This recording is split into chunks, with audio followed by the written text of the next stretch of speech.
నిన్న సాయంకాలం రాత్రి ఏదైతే హిందూ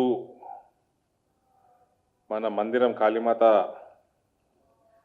మన ఏంటిది పురాణాపుల్ దర్వాజా మైసమ్మ టెంపుల్ దగ్గర కాళీమాత పోర్ట్రేట్ని ఛత్రపతి శివాజీ గారి పోర్ట్రేట్ని correct me if I'm wrong అక్కడ ఒక సిగ్నిఫికెన్స్ ఉంది. ఆ మందిరానికి ఛత్రపతి శివాజీ గారు కూడా వచ్చిండ్రు, అక్కడ విజిట్ చేసిండ్రన్న ఒక సిగ్నిఫికెన్స్ కూడా ఉంది. కాబట్టి ఆయన యొక్క పోర్ట్రేటు, అమ్మవారి పోర్ట్రేటు ఇవన్నీ చించేయడం, విధ్వంసం చేయడం, అక్కడ కమ్యూనల్ టెన్షన్ పెరగడం, కర్ఫ్యూ లాంటి వాతావరణం రావడం, ఇదంతా కూడా రేవంత్ రెడ్డి సర్కార్కి సిగ్గుచేటి. నువ్వు Congress is Muslim, Muslim in Congress అని ఈ పనికిమాలిన స్టేట్మెంట్లు చేస్తూ ఉంటే నెత్తికెక్కి కూర్చుంటారు. నెత్తికెక్కి కూర్చొని తిన్నది అరగక ఇవన్నీ కార్యక్రమాలు చేస్తూ ఉంటారు కొందరు. కాబట్టి తప్పు ముఖ్యమంత్రి. మీ కాంగ్రెస్ కాన్స్టిట్యూషన్ వాళ్ళకు ఉన్న కాన్స్టిట్యూషన్ రాసి ఉన్నదా Congress is Muslim, Muslim is Congress అని? తెలుగుదేశం వాళ్ళకి ముఖ్యమంత్రులు చేస్తే గిట్లే ఉంటుంది కాంగ్రెస్ వాళ్ళు. ఇది 2014 తర్వాత ఈ కేసీఆర్, రేవంత్ వీళ్ళు ముఖ్యమంత్రులు అయినాక ఇటువంటి సంఘటనలు అనేకం జరిగినాయి. దాని లిస్టు కూడా ఇస్తా మీకు, ఆ లిస్టు కూడా ఇస్తా. ఇవి రికార్డ్ అయిన సంఘటనలు ఇవి. ఇంకా దృష్టికి రానివి చాలా ఉన్నాయి. ఇంకా మా జిల్లాలనే చాలా ఉన్నాయి, అవి ఇంకా ఇందులో లేవు.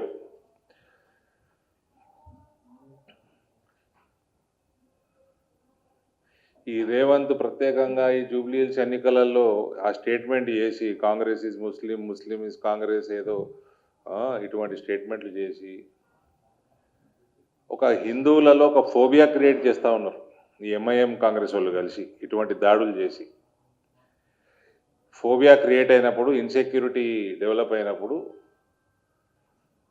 ఈ కమ్యూనల్ వైలెన్స్లన్నీ ట్రిగర్ అయ్యే అవకాశం ఉంటుంది. ఈ టెంపుల్ అటాక్స్ ప్రత్యేకంగా పాత బస్తీలో ఈ మధ్య చాలా ఎక్కువ జరగడం జరిగింది. ఇటువంటి హిందువులలో ఒక భయాందోళన సృష్టించి కశ్మీర్ ఎక్సోడస్ ఏదైతే మనము 80లలో 1990 ప్రాంతంలో చూసినామో అటువంటి ఓల్డ్ సిటీ నుంచి హిందువుల్ని తరిమేయాలా అన్న ఒక దురాలోచనతోటి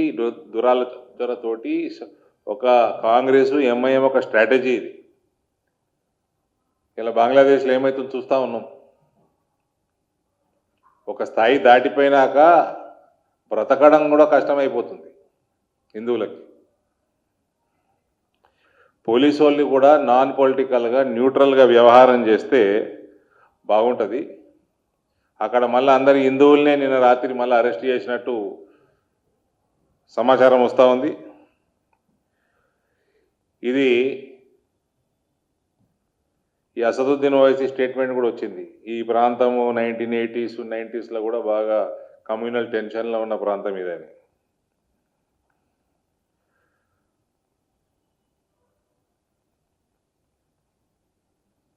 వీళ్ళది ఎవరైతే సూక్తులు చెప్తున్నాడో హైదరాబాద్ ఎంపీ, ఫస్ట్ వాళ్ళ ఇంట్లో వాళ్ళ తమ్ముడికి చెప్పుకోవాలి సూక్తులు. వాళ్ళ తమ్ముడికి చెప్పుకొని వీళ్ళది ఎట్లుంటుందంటే 1990లో మీ అందరికీ గుర్తుంటుంది బ్రదర్, భయంకరమైన కమ్యూనల్ రైట్స్ అయ్యి కాంగ్రెస్ పార్టీ చరిత్ర తెలియనోడున్నాడు చెప్పు. 1990లో భయంకరమైన కమ్యూనల్ రైట్స్ అయ్యి చెన్నారెడ్డి గారు రాజీనామా చేసే వరకు కంటిన్యూ అయినాయి.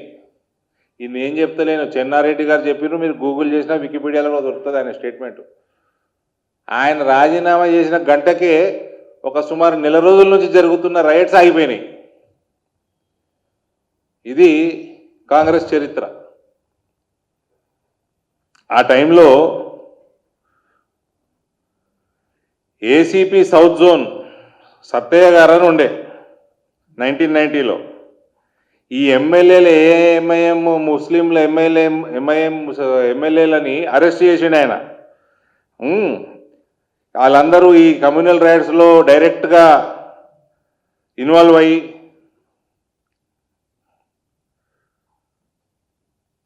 కన్విక్ట్ అయిన కానిస్టేబుల్ మొహమ్మద్ అబ్దుల్ కదీర్ని జైల్లోకి వెళ్ళి బయటికి తీసుకొచ్చారు వీళ్ళు, ఈ కాంగ్రెస్ ప్రభుత్వం.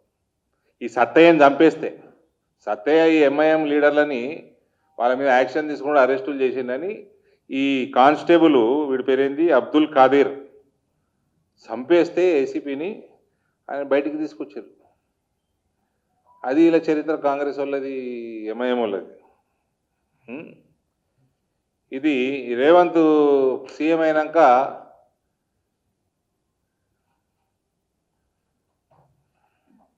August 26, 2024 Bhulakshmi Mata temple, Rakshapuram, Santosh Nagar. October 14, 2024 Mutyalamma temple, Kumariguda, Monda market దగ్గర. November 5, 2024 Hanuman temple, Navagraha shrine, airport colony, Shamshabad. November 9, 2024 Somaiah, Chodamma and Pochamma temples, Jukkal village, Shamshabad mandal. March 10, 2025 Ramalingeswara Anjaneya Devasthanam, Shivalayam, IDPL colony, Gandhinagar, Hyderabad. October 16, 2025 Ramalayam, Hanuman temple, Rampally, Keesara, Medchal, Malkajgiri district. జనవరి 6, 7 ఈ 2 రోజులు Sri Venkateswara Swamy temple, Sardar Nagar, KPHB colony. జనవరి 10, 2026 కట్టమైసమ్మ టెంపుల్, సఫిల్గూడ, నేరేడ్మెట్ ఏరియా. జనవరి 14, 2026 Maisamma temple, Puranapul Darwaza, old city, Hyderabad. ఇది రేవంత్ రెడ్డి గారి ఘనత. ఇది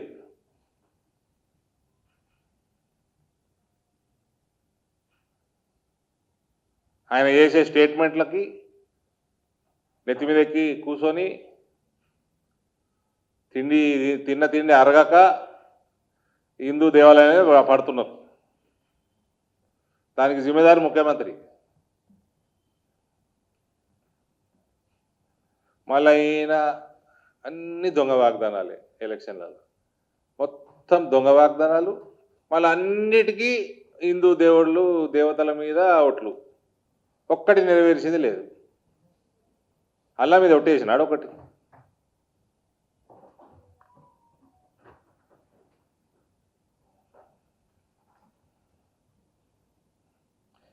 ఈ రిపోర్టెడ్ అటాక్స్ ఇది హైదరాబాద్ సిటీలో, అన్రిపోర్టెడ్ చాలా పోయినాయి.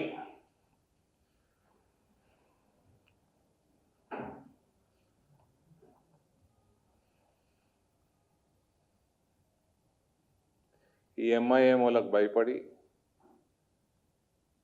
ఈ ఓటు బ్యాంక్ రాజకీయాల కోసం ఈ ముఖాలు మారినా, పార్టీలు మారినా, అటు కేసీఆర్ ముఖము, ఆ బీఆర్ఎస్ పార్టీ పోయినా, ఈ కాంగ్రెస్ వాడు వచ్చినా, రేవంత్ వచ్చినా, వీళ్ళందరూ కూడా గులాములుగా తయారైపోయి హిందూ సమాజాన్ని తాకట్టు పెడుతున్నారు వీళ్ళ ఓట్ల కోసం.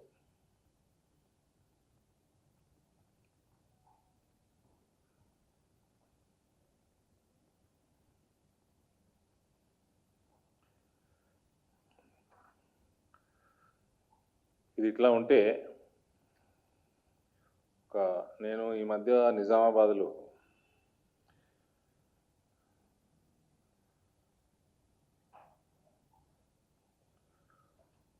ప్రెస్ మీట్లో మాట్లాడుకుంటా నిజామాబాద్ పేరు ఇందూరుగా మారుస్తామని పోయిన మున్సిపల్ ఎలక్షన్లలో కూడా మా అజెండా ఉండే, మా పార్టీ అజెండా అది. పోయినసారి కార్పొరేషన్, నిజామాబాద్ మున్సిపల్ కార్పొరేషన్లో జస్ట్ 30 దాటాల 28 దగ్గర ఆగినాం మేము. కాబట్టి రెజల్యూషన్ కాలేదు. ఈసారి 100% అక్కడ జెండా ఎగరేస్తాము. కార్పొరేషన్లో రెజల్యూషన్ రాసి ఇందూరుగా మార్చి పంపుతాము. ఆ ఇందూరుది నిజామాబాద్గా పేరు మార్చిండు. కోయి గదా నిజాం ఏ గదా ఆకే చేంజ్ కరా అన్న. అంటే ఓ నా మీద ఎగబడతా ఉన్నారు వీళ్ళు, ఎంఐఎం వాళ్ళు, ఎంబీటీ వాళ్ళు, ఎక్కడ లేని వాళ్ళు. ఆసఫ్ జాయి డైనాసిటీ అట, వాడు ఓడో లెటర్ రాసిండు, నేనట అపాలి చెప్పాలన్నట, లేకపోతే కేసు ఎత్తారట నా మీద. ఆసఫ్ జాయి డైనాసిటీలో ఓడి మిగిలిండు, ఓడు ఎన్నో పెళ్ళాము, ఎన్నో మనవడు, కొడుకు, వీళ్ళంతా వీడియోలు చేసుకుంటే పెడతాం. సరే, నేను చూడండి brother, I'm not against Muslims or any other religion, but I'm against such political system what Revanth Reddy is doing, what KCR did. Congress is Muslim, Muslim is Congress ఏందే?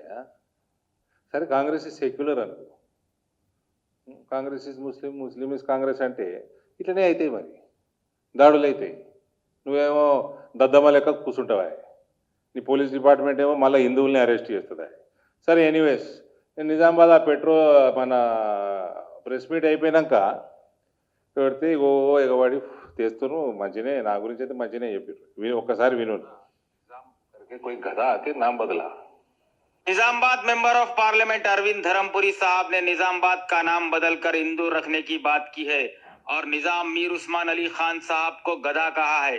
ये वही गधा है जो हमारे देश के लिए जंग में 5000 किलो गोल्ड दिया था। आपके एमएलए जो असेंबली में बैठते हैं, ये वही गधे की देन है। आपके जो केसेस चलते हैं हाई कोर्ट में, ये वही गधे की देन है। हिंदुस्तान का सबसे पहला फ्री हॉस्पिटल उस्मानिया हॉस्पिटल, ये वही गधे की देन है। हिंदुस्तान की पहली शुगर फैक्ट्री, ये वही गधे की देन है। हैदराबाद का सबसे पहला रेलवे स्टेशन, ये वही गधे की देन है। इंग्लैंड जर्मनी से इंजीनियर्स को बुलाकर शहर की आवाम के लिए पीने के पानी के लिए तालाब बनाए, कुंटे बनाए, उस्मान सागर, हिमायत सागर, निजाम सागर,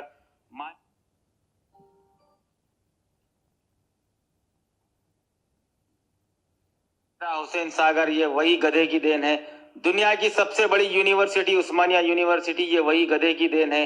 दुनिया की सबसे बड़ी लाइब्रेरी हैदराबाद में, ये वही गधे की देन है। दिल्ली में जो आप हैदराबाद हाउस में जहां पर आप लोग आराम करते हैं, ये वही गधे की देन है। हैदराबाद का फलकनुमा पैलेस जो आज 5 स्टार होटल बनकर आप लोग घूमते हैं, ये वही गधे की देन है। आज दुनिया चौमहल्ला पैलेस देखने आती है, ये वही गधे की देन है। वर्ल्ड के बड़े म्यूजियम्स में शुमार सालार जंग म्यूजियम, ये वही गधे की देन है। दुनिया का सबसे बड़ा bank state bank of Hyderabad, ये वही गधे की देन है। पोचाराम गेस्ट हाउस, ये वही गधे की देन है। आजादी के बाद अपने मुलाजिमों को, चाहे हिंदू हो या मुसलमान, सबको जागीर अलॉट की। आप पूरे तेलंगाना में एक मुस्लिम को कॉर्पोरेटर का टिकट नहीं देते, लेकिन निजाम उस्मान अली खान साहब ने गंगा जमुना तहजीब को बरकरार रखने के लिए, उस्मान अली खान साहब के कारनामों का 1% भी नहीं है। अगर आप पूरा सुनने, अरविंद साहब आप एक बहुत अच्छे आदमी है, ये भी हमारे को मालूम है। भाभी इतना बड़ा फाउंडेशन चलाते, कई गरीबों की मदद करते, आप सिर्फ अपना पॉलिटिकल माइलेज बढ़ाने के लिए एक ऐसे शख्स को गधा बोल दिए। आप पूरी जिंदगी भी आवाम को लूट। मैं तो एक ही बार गधा बोला उसको, ये 16 बार गधा बोला उसको ये वीडियो में। भाई साहब, निजाम ने और 2-3 चीज भी बनाया, शायद एयरपोर्ट का उसका बैकग्राउंड होगा। इसका मतलब ये नहीं है कि कोई लाइसेंस नहीं दिया तुम्हारे रजाकारों को आके हिंदुओं को रेप करे, आपको कोई डेवलपमेंट करे बोल के आप बतकम्मा बगैर कपड़े करवाए, सबको मर्डर करे, छोटे छोटे बच्चों को हवा में उछाल के तलवार लगा के 2-2 टुकड़े करे, इसका लाइसेंस कोई नहीं दिया। నిజాం చరిత్రలో ఒక హీనమైన రాజుగానే మిగిలిపోతాడు. హిందువులకి నిజాం అంటే ఇవన్నీ గుర్తుకొస్తే, ఈ హిందువుల మీద జరిగిన అత్యాచారాలు, మానభంగాలు, బతుకమ్మ బట్టలు లేకుండా ఆడిపియడము, అటువంటి మారణకాండనే, పసిపిల్లల్ని నరికేయడము, ఇటువంటి మారణకాండనే గుర్తొస్తుంది హిందువులకి. ఎవడు లైసెన్స్ ఇయ్యలే. అట్లా అంటే ఇవాళ మోడీ గారు ప్రపంచంలోనే లార్జెస్ట్ హౌసింగ్ ఆవాస్ యోజన నడిపిస్తున్నాడు. కోట్లాది మంది ముస్లింలకు ఇండ్లు వచ్చినాయి. Largest insurance scheme Ayushman Bharat నడిపిస్తున్నాడు. కోట్లాది మంది ముస్లింలు గరీబోళ్ళు అందులో ఇలా చేపించుకుంటున్నారు. మీ అందరికీ మీ దాంట్లో బిలో పావర్టీ లైన్లే ఉంటారు 95%. వాళ్ళందరికీ ఫ్రీ రేషన్ 6 సంవత్సరాలు అయిపోతుంది. 2000 కోవిడ్లో స్టార్ట్ అయింది. ఫ్రీ రేషన్ మీకు ఇస్తున్నాడు నరేంద్ర మోడీ ఇస్తున్నాడు, బీజేపీ ప్రభుత్వమే ఇస్తున్నది. మీకు ఫ్రీ వ్యాక్సినేషన్. అటువంటి సమయంలో, క్లిష్టమైన సమయంలో ఫ్రీ వ్యాక్సినేషన్, ఫాస్ట్ వ్యాక్సినేషన్, మీ ప్రాణాలు కాపాడినోడు నరేంద్ర మోడీ. మీ ప్రాణాలు మన దేశంలో ఉన్న ముస్లింలే కాదు, సుమారు 100 దేశాలకి ప్రపంచంలో వ్యాక్సినేషన్ సప్లై చేసిన దేశం నరేంద్ర మోడీ దేశం.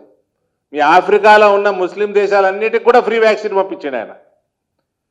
మీ పిల్లగాళ్ళకి ఎడ్యుకేషను, హెల్త్, ఇక్కడ దేశం మొత్తం చూస్తే ఇన్ఫ్రాస్ట్రక్చరు, మీ హైవేలు ఎట్టున్నాయి అద్దం లెక్క, వందే భారత్ లెక్కలేరా మీరు?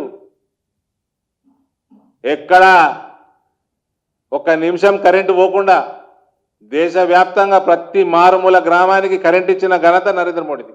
మరి ఇస్లాం ఏమన్నదే? ఇమాన్ తోటి బతుకుమన్నది కదా. మరి నీకు నిజాము వాడు 300 ఏళ్ళు వెళ్ళాడు. ఎప్పుడో వచ్చిండు 1700లో ఆసఫ్ జాయి, దాదాపు 1800 200 సంవత్సరాలు వెళ్ళాడు. అందులో నువ్వు 15-20 అయిపోయినావు. మరి ఈయన 15-12 ఏళ్ళలో ఇవన్నీ చేసిండు కదా. ఈ పాపులేషన్ ఏంది, అప్పుడున్న పాపులేషన్ ఏంది? మరి నిజాంని అంతా వెనకేసుకొస్తున్నారు. మరి వీళ్ళు పనిచేసారు కదా, వీళ్ళ కోటేవా? వీళ్ళ కూడా రేవంత్ రెడ్డి ఏం పిక్కిండే ఓటెత్తును? Congress is Muslim, Muslim is Congress అనగా నోటిస్తావా?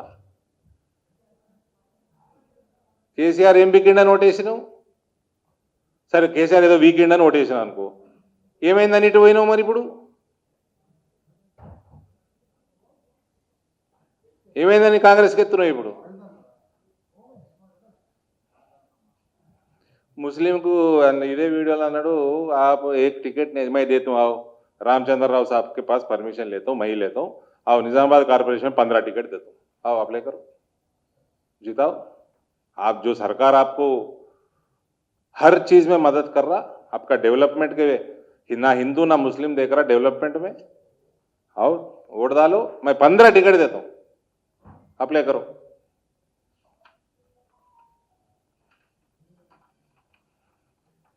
देर इज हिस्ट्री टू एव्रीथिंग। ఏ రాష్ట్రంలో ఉన్నామండి మనం? తెలంగాణ। ఇది బిఫోర్ 1947 పేరేముండండి? హైదరాబాద్ స్టేట్, నిజాం స్టేట్ అందరు। పటేల్ గారు కలిపేసినాక ఆంధ్ర స్టేట్ అన్నారు। దాని తర్వాత మళ్ళీ ఈ స్టేట్ ఆ స్టేట్ రెండు స్టేట్లు కలిపినాక ఆంధ్రప్రదేశ్ అయింది। మళ్ళీ 2014 ఆంధ్ర సపరేట్ కాగానే తెలంగాణ అయింది। Change of name is a natural process, it is nothing to do with politics. There is significance, there has to be some significance to it. మరి ఇవన్నీ ఎవరు మార్చారు? మరి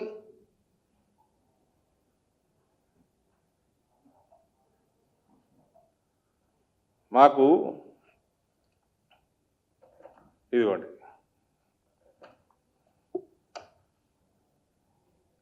జాగ్రఫికల్ లొకేషన్ మీద imperial gazetteer of India commissioned by British rule, ఇది ఎప్పటిది?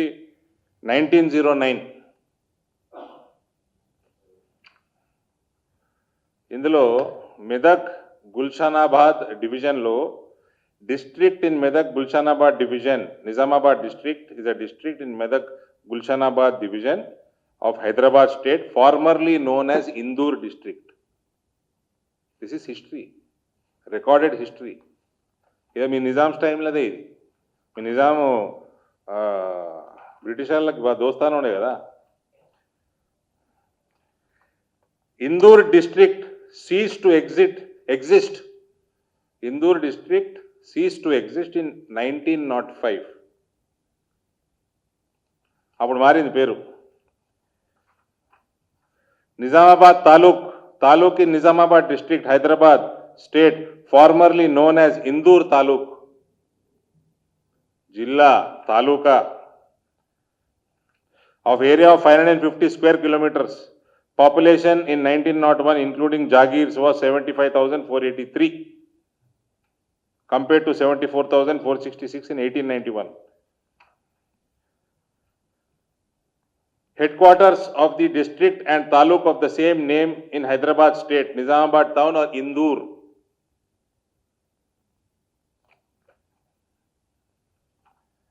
ఇవ్వండి 1909 railway map general railway map ఇది ఈడ ఇందూర్ ఉంది. ఇది జర జూమ్ ఇన్ చేసుకుంటే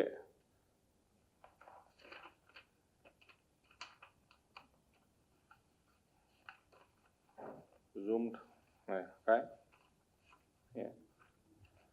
ఇది రైల్వే మ్యాప్.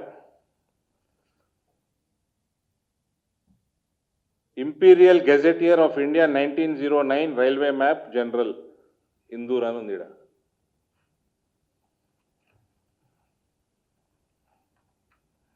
ఇది ఇప్పుడు ఉన్న ప్రభుత్వం, మన ప్రభుత్వం, తెలంగాణ ప్రభుత్వం website. Originally the district was called Indur, known to have originated in the name of King Indradatta, who had ruled this region during 5th century AD. ఇప్పుడున్న వెబ్సైట్ అండి ఇవ్వండి సర్కార్ది.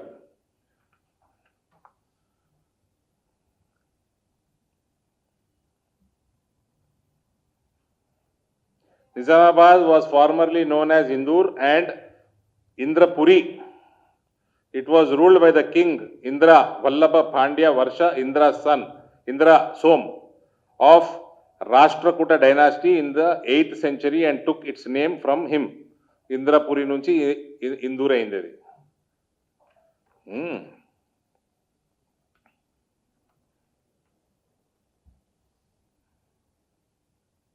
ఇప్పుడు ఈ ప్రభుత్వం చెప్తున్నదండి historical city of Nizamabad. Nizamabad is a city and a municipal corporation in Nizamabad district of Telangana, India. It is also known as Indur and is the headquarters of Nizamabad district. ప్రభుత్వం అంటుంది it is also known as Indur అని.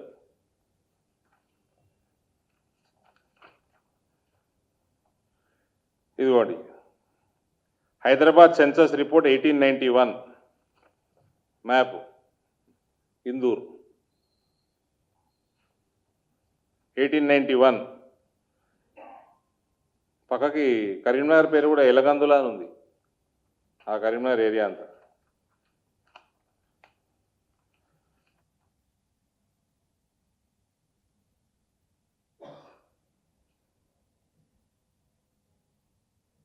The Muslims first made their appearance in the Deccan about the middle of 13th century when Alauddin Khilji led his expedition against the Telangana in 1310 AD. Malik Kafur, one of the ablest generals under Sultan Alauddin Khilji, marching towards Warangal, conquered Indur and Bodhan and destroyed them. వీళ్ళు వచ్చి పీకిందే లేదు, ఉత్తిగా వచ్చి destroy చేసిపోయారు ఈడ.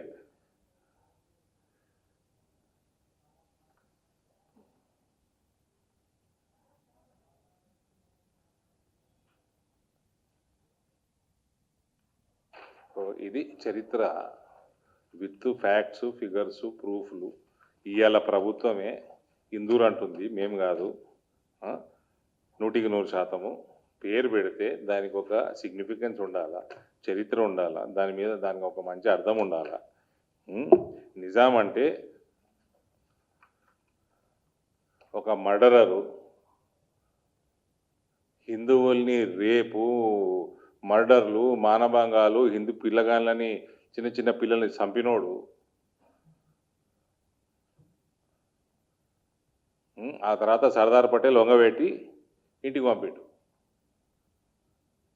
ఆయన పేరు ఎందుకు పెట్టుకుంటారండి?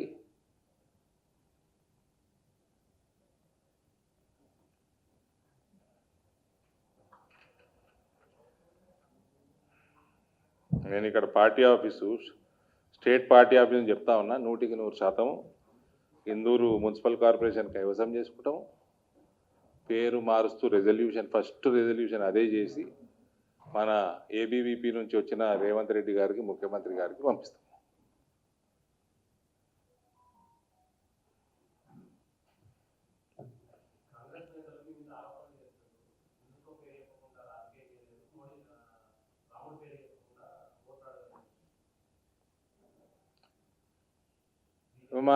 ఇది మహేష్ కుమార్ గౌడ్ మా మా మహేష్ అన్న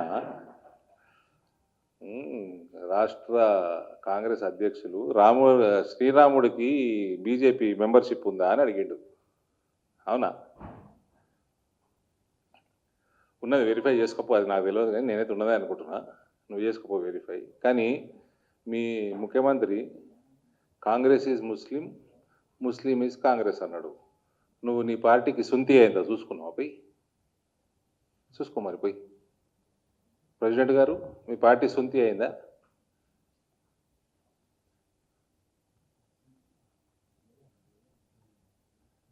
పెహల్గాంలా ఎట్లా చేశారండి హత్యలు? పేరు అడిగి రుజువుకి బట్టలు ఇప్పించి చూసి చంపిన కదా హిందువుల ముస్లింలను చూసి. ఇవన్నిటితోటి సిగ్గు రాదా మీకు? ఇంకా సిగ్గు లేకుండా Congress is Muslim, Muslim is Congress. మరి చూసుకో ఒకసారి నీ పార్టీది.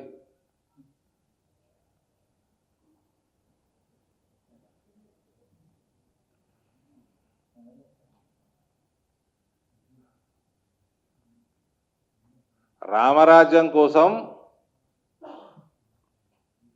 రామరాజ్య స్థాపన కోసం ప్రతి భారతీయుడు వెయిట్ చేస్తాడు.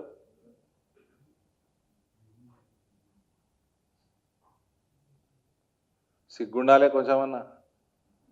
చెడగొట్టిర్రు ఇట్లాంటి వాళ్ళు హిందూ సమాజంలో.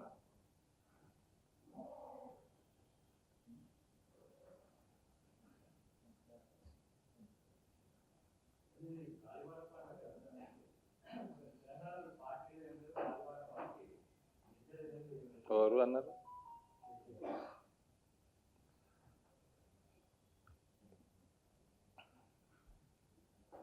ఆయన ఎన్నిసార్లు చెప్పినా నీ చెల్లెని అడుక్కోరా భయ్య అని. నీ చెల్లెని అడుక్కో.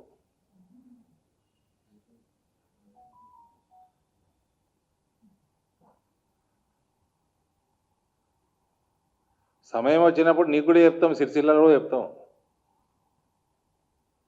నీ చెల్లెని అడుగు పాపం, ఎటు తిరుగుతుందో ఏం చేస్తుందో. రోజు నీ తోలు తీస్తుంది. నువ్వు వేరే తోలు తీసుడు కాదు, నీ తోలు తీస్తుంది నీ చెల్లె. మీ అయ్య తోలు కూడా తీస్తున్నది.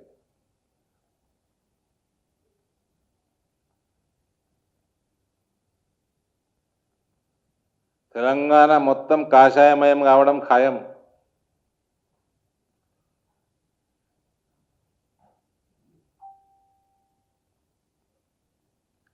ఒక్కసారి వస్తే మహేష్ బాబు గారు, ఒకసారి వస్తే పరిస్థితి ఏమైంది చూసిరు కదా. ఇందూర్లో ఒకసారి బీజేపీ వచ్చింది, ఆ బీఆర్ఎస్ మహిళ పరిస్థితి ఏమైంది చూసినరా?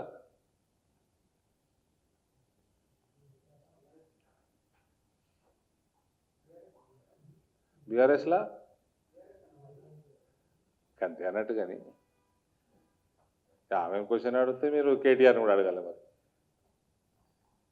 ఏదో కేసీఆర్ నడిపించిండు, ఉద్యమం నడిపిండు, ముందుండి నడిపిండు, అదే వచ్చింది. 10 ఏళ్ళు వేసిండ్రు. గీళ్ళ ముఖాలకు కూడా ఓటేసిండండి. ఈ కేటీఆర్, ఈ కవిత, వీళ్ళకి చూసి ఓటేసిండ్రు. వీళ్ళు వచ్చినందుకు ఆ కేసీఆర్ భ్రష్టు పట్టిండు. కేసీఆర్ చేసిన అతిపెద్ద తప్పు జీవితంలో వీళ్ళిద్దరిని రాజకీయాలకు దేవుడు, వాళ్ళ పార్టీలకు దేవుడు.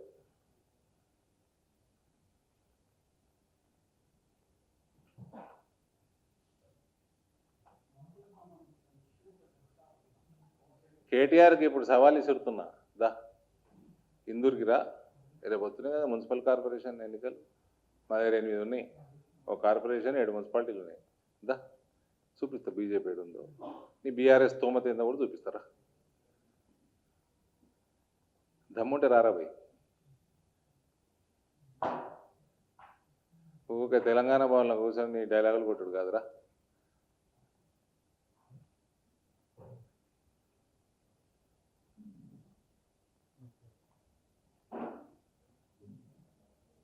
ఈ దేవాలయాల మీద దాడులు, ముస్లిం హిందువుల మధ్య భావోద్వేగ వాతావరణం, ముఖ్యమంత్రి 100%.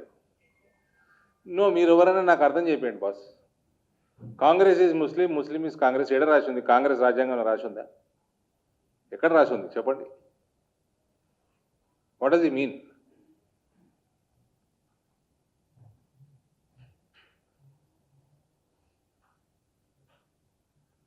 ప్రతి ఒక్కడు పనికిమాలిన నెత్తికి ఎక్కుసోడా.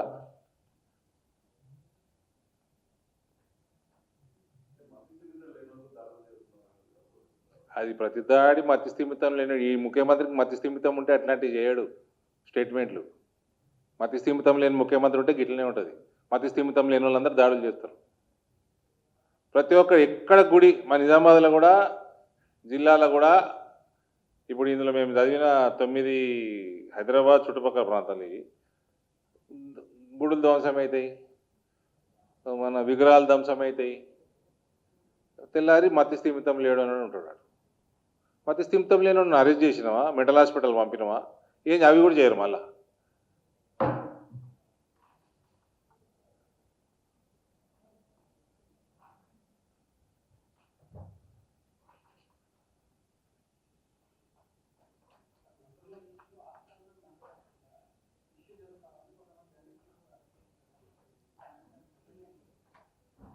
My personal opinion.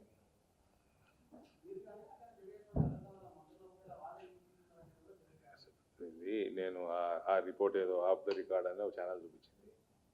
అది అది ఇప్పుడు లేనట్టున్నది కదా, యూట్యూబ్లో దొరుకుతుంది. అది నేను చూడలేదు, కానీ దాని జిస్ట్ ఆఫ్ దట్ తెలిసిపోయింది. బాస్,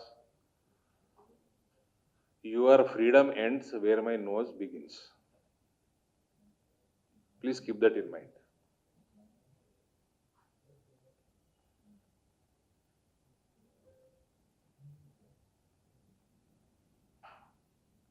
ఇష్టం ఉన్నట్టు స్టోరీలు రాసేసుకోవటము,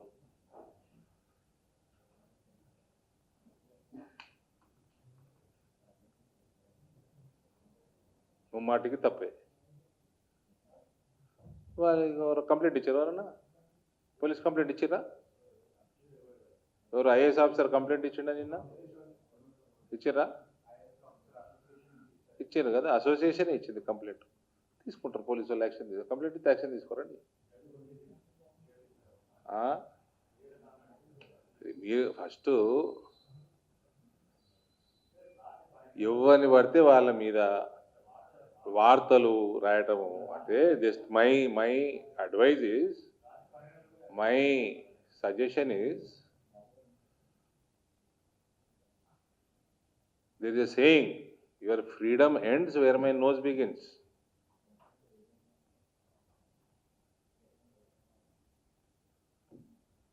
రాత్రి 12 గంటలకి 2 గంటలకి ముఖ్యమంత్రిని ఎత్తుకపోయాడు. మరి ఒకప్పుడు ఈ ముఖ్యమంత్రిని అమాంతంగా 2 పోలీసులు ఎత్తుకపోయారు. అల్కగా లేచిండి. ముఖ్యమంత్రిని ఎత్తుకపోయారు.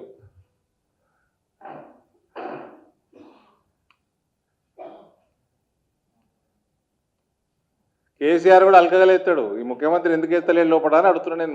ఇప్పటికీ 20 సార్లు అడిగిన. అల్కగా లేస్తాడు కేసీఆర్.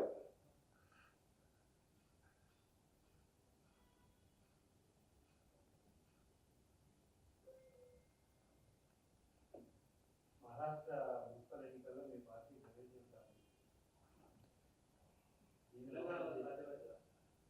100% అవుతుంది. ఈజీ. ఇక్కడ మహారాష్ట్ర కంటే సులభం. ఇక్కడ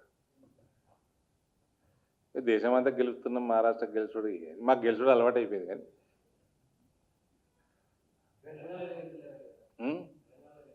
అది నాకు కూడా అదే బాధ ఉంది. సమయం సందర్భం వస్తుంది, దానికి కూడా టైం విల్ కమ్.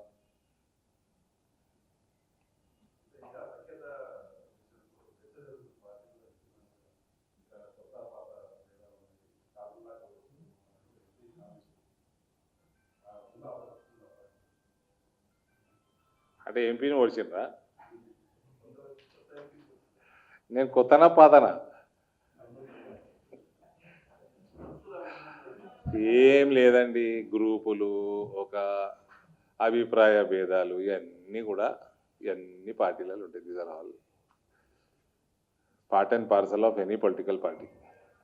ఒకవేళ ఉన్నా కూడా అదేం పెద్ద తప్పు కాదు, అదేం పెద్ద నెగిటివ్ కాదు.